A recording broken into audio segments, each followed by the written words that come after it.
Hi folks, it's Andy. Welcome to this week's Kendo Rant. I've got loads of questions on this side of the screen here. Got it right this time. So yeah, we'll get through those in just a minute.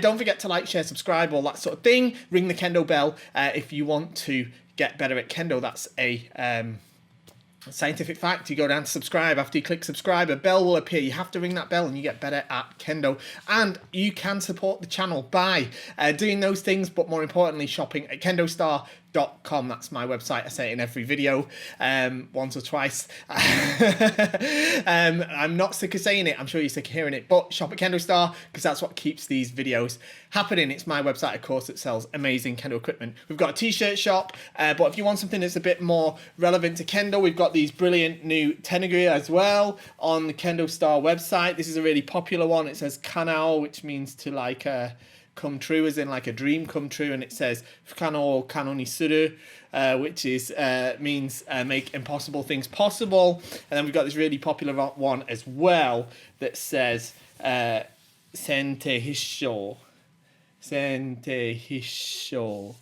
in Japanese, which says strike first, always win. Okay, and there's loads of ways you can interpret that.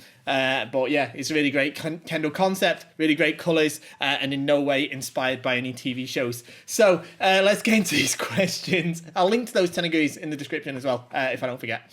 So, hi Andy, about your comment in regards to frustration, hardest thing to overcome question. Can you say that during your Mitori Geiko, yes, seem to what you consider scrappy or let's say unorthodox Kendo, as you said yourself to be a puritanist in Kendo, or did I understand completely wrong? I say that because I do have the feeling that Kendo scene today evolved in a way that for guys like me who started as a child, much has changed for me, somewhat difficult to keep up with the techniques Kendoka from today. Especially when you see the All Japan Championships. In reality, seen in All Japan, in all competitive tournaments in general in Japan.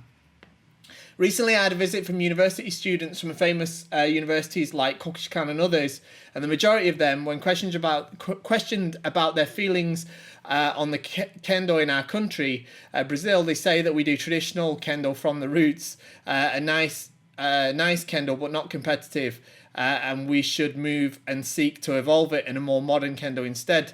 This is currently the struggle the next generation of Kendoka from the national team are facing. So yeah, obviously, you know, the important thing, I do talk a lot about Mitori Geiko and about what I take from watching other people do Kendo. Mitori Geiko being watching practice, where you watch and try to absorb and improve.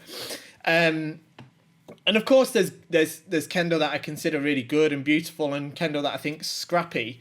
And yeah, I do consider myself like a Puritan in terms of Kendo, especially in terms of All Japan Kendo Federation Kendo. The thing is that, yeah, of course, Kendo evolves a lot over the years. If you watch Kendo matches from the last couple of years, say from the All Japan Championships, and then watch them from 10 years ago, and then from 20 years ago, and then from, say, 30 years ago, you'll see an evolution. And I don't think that's a bad thing at all. I certainly don't think it's a bad thing, because I do think that Kendo in general is traveling in the right direction. I do think you have to be careful about what you watch and what you copy, because there is some scrappy stuff on there that isn't the sort of Kendo that I want to aspire to. But for the most part, I don't think you see that in the All Japan Championships. The stuff you see in the All Japan Championships, I think, is the top dollar stuff, and that's the stuff that I like to sort of compare myself against. So yeah. Next one. I seem to recall from last week's Kendo rant that you said that you have 9 Bogus. Does that create storage issues at home, or do you have a very big garage? So yeah, we were talking last week about Bogu. I can't remember how it came up, but I did mention that I've got like 9 Bogu, and I'll be honest, it came up off the top of my head. That isn't actually an accurate figure. I've probably got more. I'm sure I've got more. And yeah, I'm not going to go through and count them now, but you've got to remember though, like, Bogu is my profession, it's my passion, and every Bogu set on KendoStar, I have a set myself to test before it goes on sale. I don't sell anything that I wouldn't use myself and I don't think is good and hasn't been rigorously tested. So I have every one of the Bogu sets that we sell already, so that's part of my job. Well, that's the excuse I use anyway. But so yeah, that I do have more Bogu than most people do. And in terms of storage, it doesn't create storage issues because I store my Bogu at KendoStar at our headquarters. So I have a sort of a shelf that's dedicated to my Bogu, and then I have a section in our warehouse as well that's dedicated to Bogu that I don't use anymore. There's nothing wrong with it. It's just like I have Bogu that's like no longer part of our product lineup, and it's perfectly usable. But like I can't use all of it. So once it's been tested and used and stuff like that, then I keep it safe, and probably it'll end up being used as like club Bogu and stuff for the clubs that I teach at. But at the minute, it's like in our warehouse. Next one, and that's not counting the Bogu sets I've got in Japan either. Reading some Kendo forums, I noticed that it seems quite a few Kendoka quit not long after getting their Bogu. I don't want this to happen to me. It seemed most blame not being able to see properly, uncomfortable armor, and not being able to move properly. I was surprised no one said it was due to the painful strikes. Based on your experience, why do most people leave? I think you actually have hit on a good point there. People, after they start wearing armor, the Bogu, it is a big hurdle for a lot of people, and that is a point where a lot of people do fall off from Kendo or quit. And I do think for a large part of people it is from painful strikes. I do think that is something. I think it hurts more than a lot of people expect in some cases, and that's why that was one of the reasons that I started KendoStar. That was the sort of impetus behind it, is having Bogu even for entry-level Bogu sets that protect you properly, so that we can hopefully tackle that issue. I think the other problem as well, of course, is that when you start Kendo and you spend however long it is before you get ready to wear Bogu, you obviously learn in the basics, you learn the basic footwork, the basic Shiai movements and stuff like that, and then you put the Bogu on and suddenly you're totally handicapped because you can't see properly, you can't hear properly, everything's cumbersome, it's heavier than normal, you get tired much faster, and it's an awful lot harder than a lot of people expect. I remember my first time in Bogu, and I remember how tiring and exhausting it was. So yeah, I think that's probably part of it as well. So I do think that's the thing. If you don't want it to happen to you, the only thing I can say to you is that you just have to persevere. Look, when you start wearing the Bogu, it's going to be really, really difficult. It might even be more painful than you expect, because it depends on what happens in your club. But some clubs, they let people who are new in Bogu practice with each other straight away, and that's going to hurt, because, well, it might hurt. Can't say for definite, but it often hurts because the person you're practicing with is another beginner that hasn't got the cutting technique nailed. So that can be painful. It can be heavy, it can be cumbersome, it can be restrictive, it can be claustrophobic, and it can be, like I say, very, very tiring and exhausting. You might feel pain the next day in terms of like muscle cramps and stuff like that from exhaustion. So yeah, prepare yourself for that. It gets better. It gets better, all right? Trust me, it gets better. People often say, and your dojo mates will say, oh, Kendo gets harder, it only gets harder. It does get harder, but it also gets easier. So some parts of it get harder while other parts get easier. And wearing the Bogu is one of the parts that gets easier, okay? So after you've been wearing it for a while, like I feel almost more comfortable in my Bogu than I feel out of it now.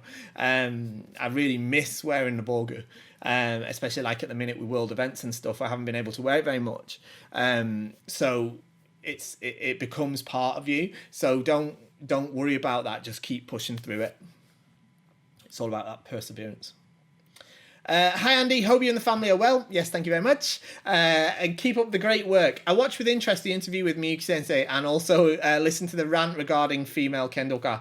I find the subject very interesting. My own personal experience in the past and present have always been very positive, and I found female Kendoka to be the equal of many male Kendoka. My question is, do they have high-level mixed male and female competitive matches in any part of the world? If so, great. If not, why? By the way, shop at KendoStar Christmas coming. Thank you. It is. Christmas is coming. So this is on the back of the video that we did talking about the representation of women in Kendo media. If you haven't seen that video, you should go and watch it. My wife Miyuki and I made that video talking about a very important subject that was highlighted by a great Facebook post about how women are represented in Kendo media. And yeah, in answer to your question, yeah, there are high-level mixed male and female competitive matches in some places in the world. It depends on how you want to measure high level. If we talk about the All Japan and World Championships, no, they're generally separate. So yeah, they just are. I mean, that's like most sports are. The thing is you know there are other matches though that are perhaps not like, they might not be all Japan level, but there are a lot of matches in Japan. There are a lot of tournaments in Japan, where there's like an individual division and a ladies division, and sometimes the ladies are also able to join the men's division. Or the individual division. It is actually, they often call it the men's division, but actually they mean the individual division in Japanese, I mean.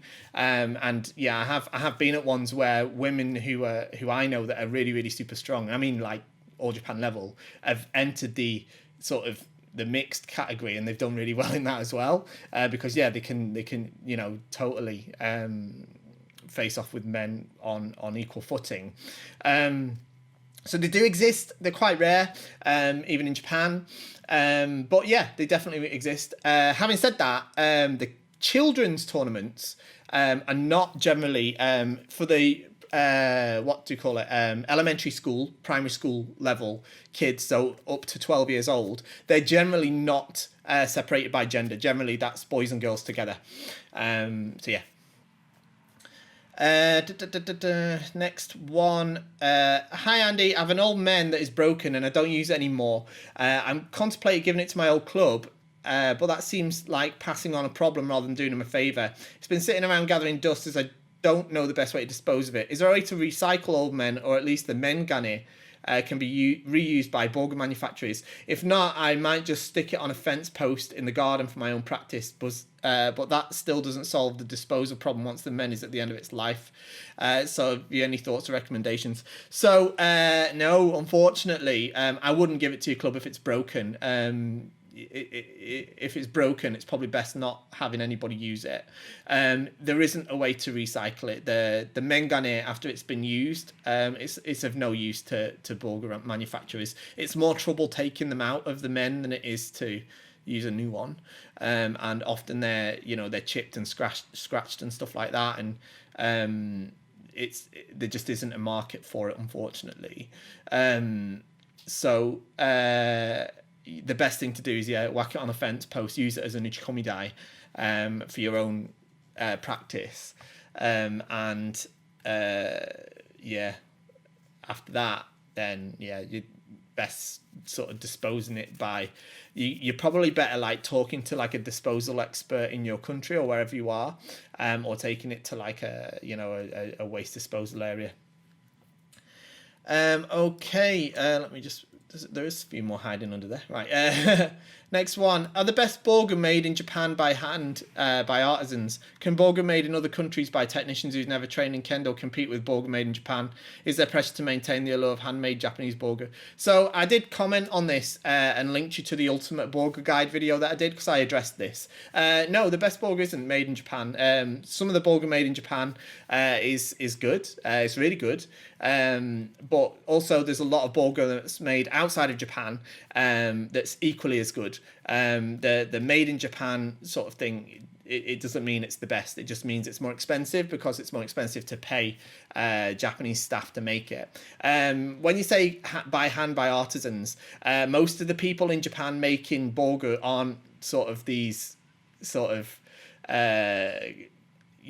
wizened craftsmen that you might imagine. A lot of them are like housewives that are working a part-time job, sort of running sewing machines sort of thing. That's the same abroad actually as well, outside Japan too. And when you say countries by technicians who've never trained in Kendo, most of the craftsmen that make Kendo Bogu in Japan as well don't do Kendo.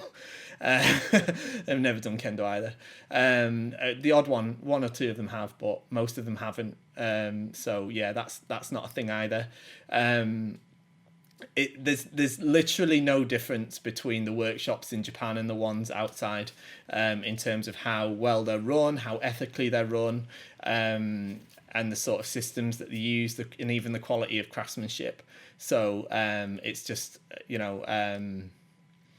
it's not, it's a tag at the end of the day. And hand stitched bogu, we're talking hand stitched bogu, I don't even think there is anywhere anymore that's even stitching hand stitched bogu in Japan. So any hand stitched bogu that you see that's made in Japan, it's usually the stitching's done overseas and then the parts are shipped in and someone in Japan's put it together.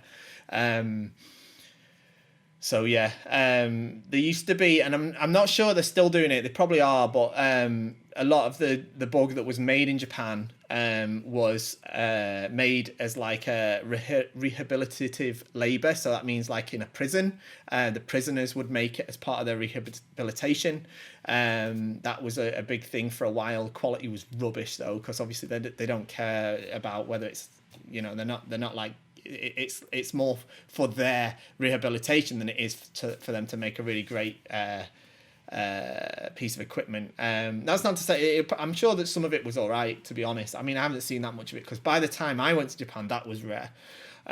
So yeah, that's something they used to do in the past. But yeah, I don't be fooled by the made in Japan tag. It just isn't what you think it is. They've been making bogu outside of Japan since before the war, all right? Since before the war, let's just put it that way. So it's not like they're the most experienced craftsmen. In fact, I know of Japanese craftsmen that have gone to like China and countries outside of, in other parts of Asia, mainly in China, to be honest, to learn from them craftsmen. So yeah.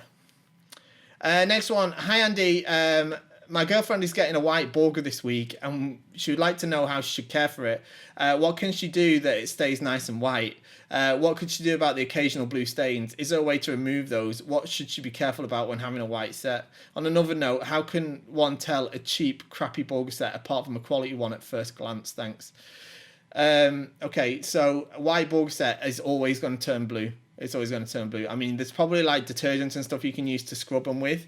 But yeah, if you train with other people that have got blue bogu on, then yeah, it's gonna, especially the cote are likely to get stained blue. It's one of the things that comes with having a white bogu set.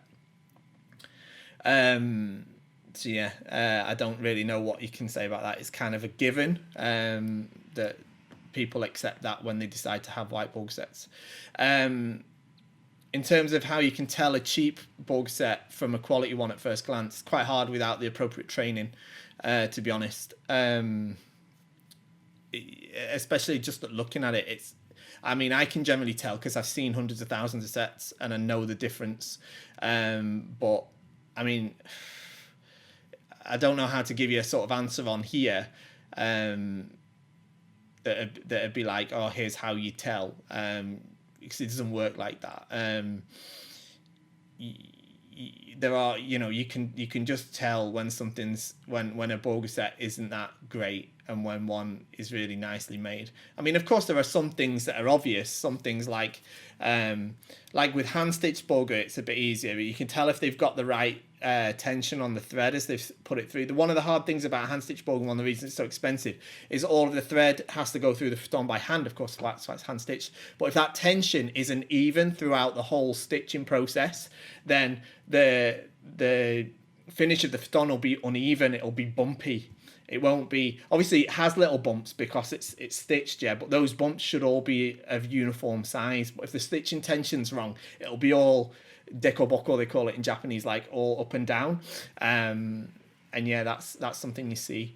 But yeah, and I think the way you can really tell the way it sits on somebody as well. Like if you see somebody wearing the cheap, crappy bogu, then you can tell when they're wearing it, they kind of look a little bit, it looks a bit cheap.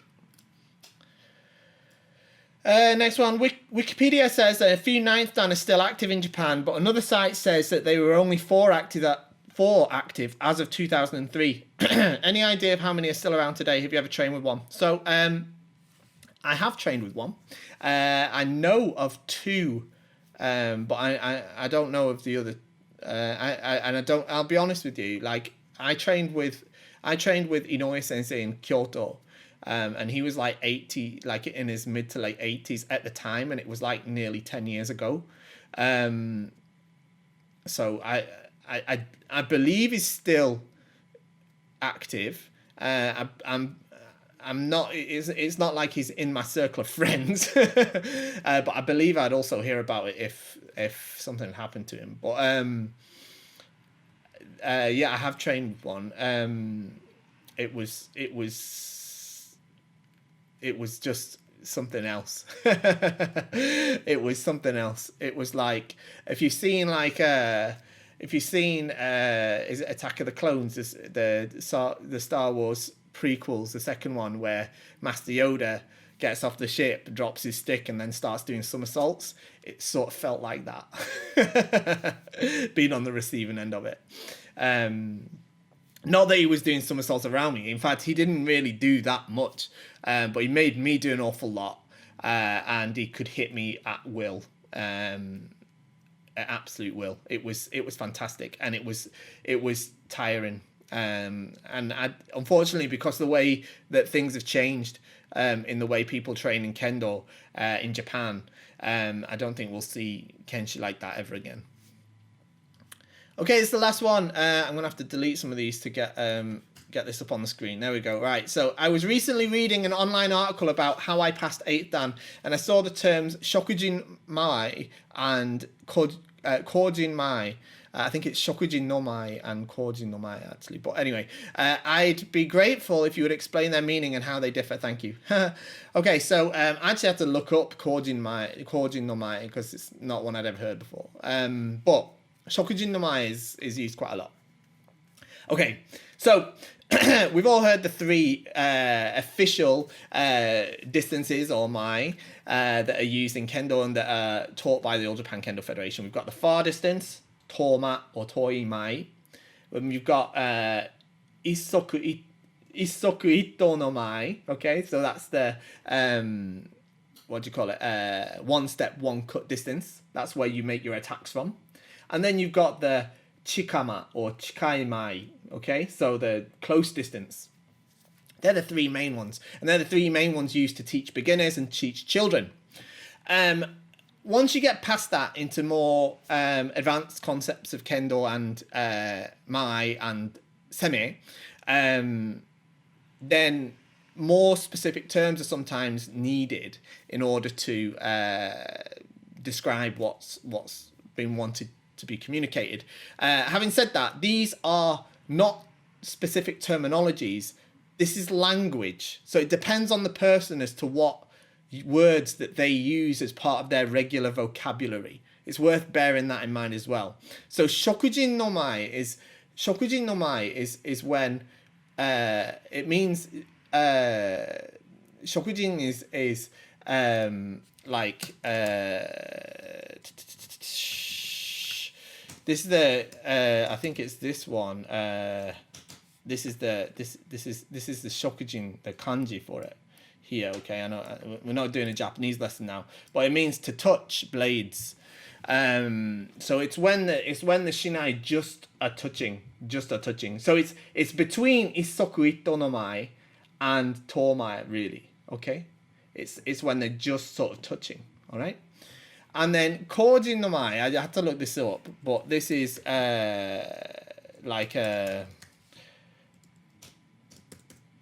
again, this one's written like this, and this one is this one means to cross blades. Okay, so you could think of it, I guess, as Toma. You could consider it Toma, and then Shokujin, and then Kojin, Isoku Ito, Chikama. I guess, if you wanted to really kind of break it down. There's another term that's often used as well called Uchima or utsuma, which is a cutting distance. It's generally interchangeable with isokuito no mai. Again, like I say, it depends on the person who's speaking. I've never heard somebody use the term kojin no mai though. Not to say that it's not used. I'm sure it is, especially in books and stuff where, you know, people have got to use sort of elaborate language. But I've never heard a teacher say that. But shokuji no mai, I've heard a lot, because it's that point where you're sort of between, because obviously when we're in the very basics of Kendo, we learn ya at the toma, ya, and then step into isokuito, men, yeah? But obviously in the real world, it doesn't work like that. There's this kind of ya, and then you've got this kind of semi-ai going on, semi-ai like this, and this is when they're at shokuji no mai like this, and then they get to this sort of, this is where they start to kind of, really that battle takes place, and this is probably where they're now at this kojin no mai here, and then one of them will get to utsuma or the isokuito, and bam, that's where something's going to happen.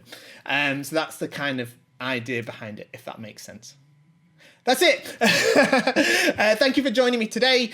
Don't forget, like, share, subscribe, hit the Kendo bell if you want to get better at Kendo. Buy a teniguri from KendoStar. They're really cool. And see you all next time. Thanks a lot. Bye-bye.